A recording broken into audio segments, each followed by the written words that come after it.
Coming to the sector model of 1939, we see that sector model explains the tendency for various socio-economic groups to segregate in terms of their residential location decisions. The model was put forth or proposed by Homer Hoyt, economist and researcher in land economics from United States, and Hoyt presented wedge-like sectors of dominant urban land use within which he identified concentric zones of differential rent. And the model also suggested that over time, high-quality housing tend to expand outward from an urban center. You can see from the drawing the sector model where there's a central business district, there is a zone of transition, there are residential areas predominantly of lower class, middle class, upper class, and also the industrial location. The example of this model is the city of Chicago in USA and city of Sunderland in northeastern England.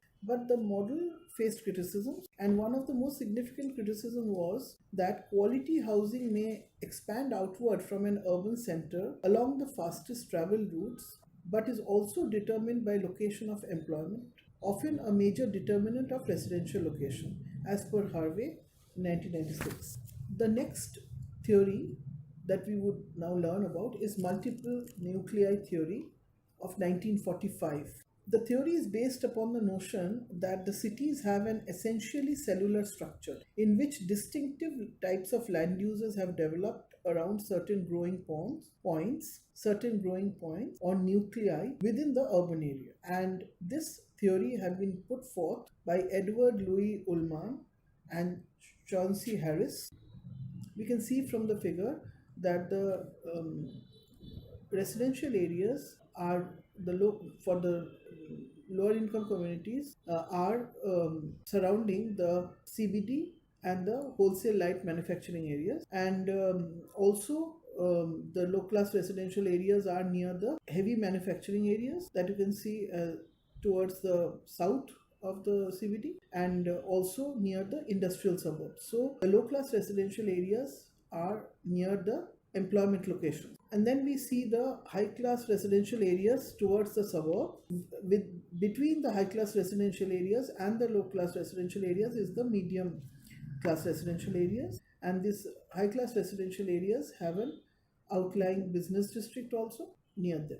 In 1939, when Hoyt's sector model was proposed, Chicago was a city that had a similar formation as a sector model. The theory assumed that well-drained and wooded terrain would favor the development of high-class residential areas, and that flat, ill-drained area with available and suitable transport facilities would attract heavy industry. Other assumptions include was considered as flat land, and it was also assumed that there is distribution of resources, distribution of people in residential areas, and transportation costs were considered to be uniform.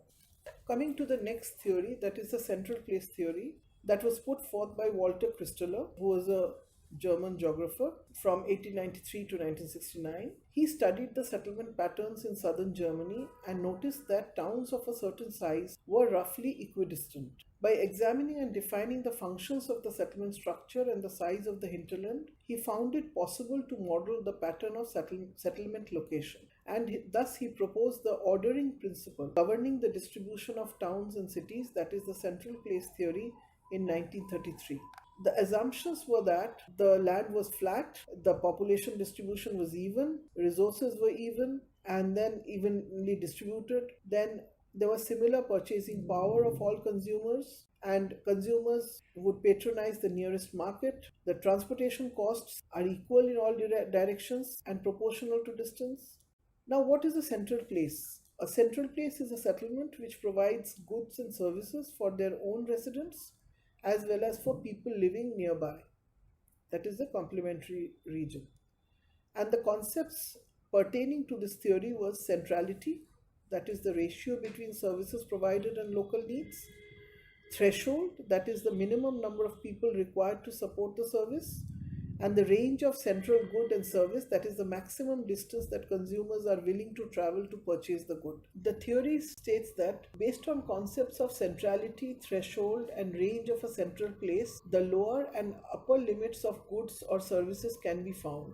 And as transport is equally easy in all directions, each central place could have a circular market area.